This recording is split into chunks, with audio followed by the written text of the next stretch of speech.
My name is Mike Taylor, and I've created a newsletter focused around boxing partner drills, and I wanted to answer your questions so you could create boxing partner drills too.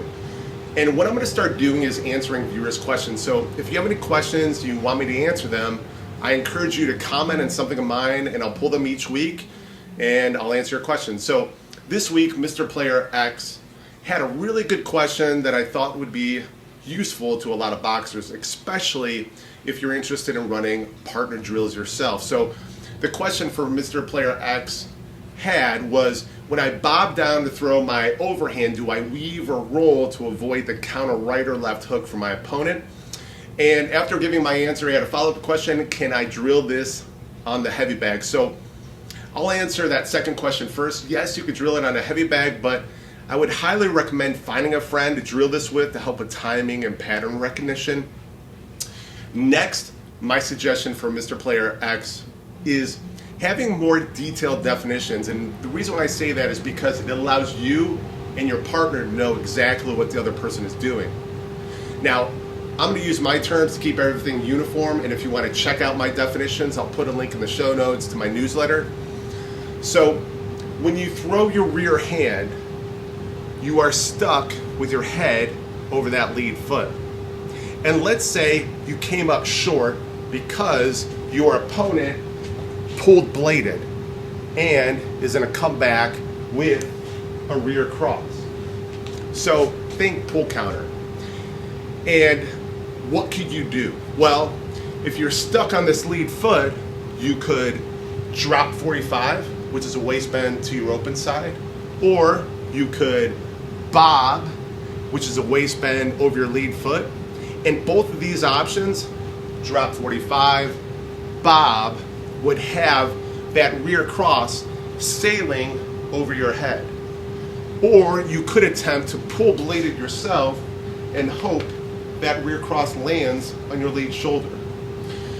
Okay, now that's if your opponent's pulling and countering back with that rear cross. Now let's switch gears and talk through another idea. Let's say you threw your rear hand and once again your head's stuck over your lead foot.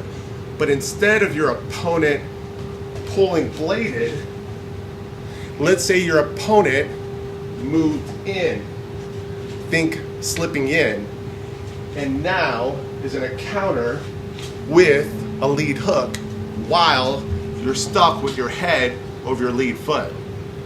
So on the first beat, you threw your rear cross.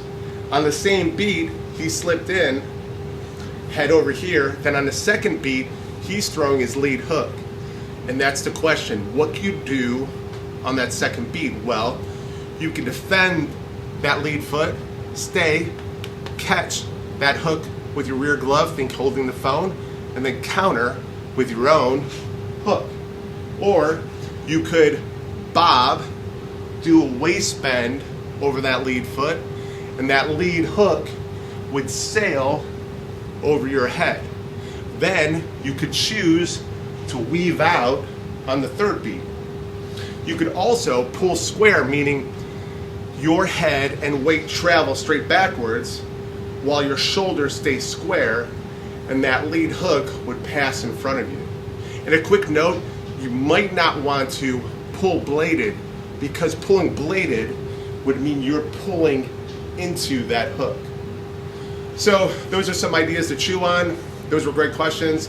I appreciate you asking them, MrPlayerX. I want to continue doing this Boxer Q&A series, so if you have any questions, especially if you're subscribed to my Boxing Notebook newsletter, drop a comment, ask me anything about boxing patterns. I'm happy to help, happy to share.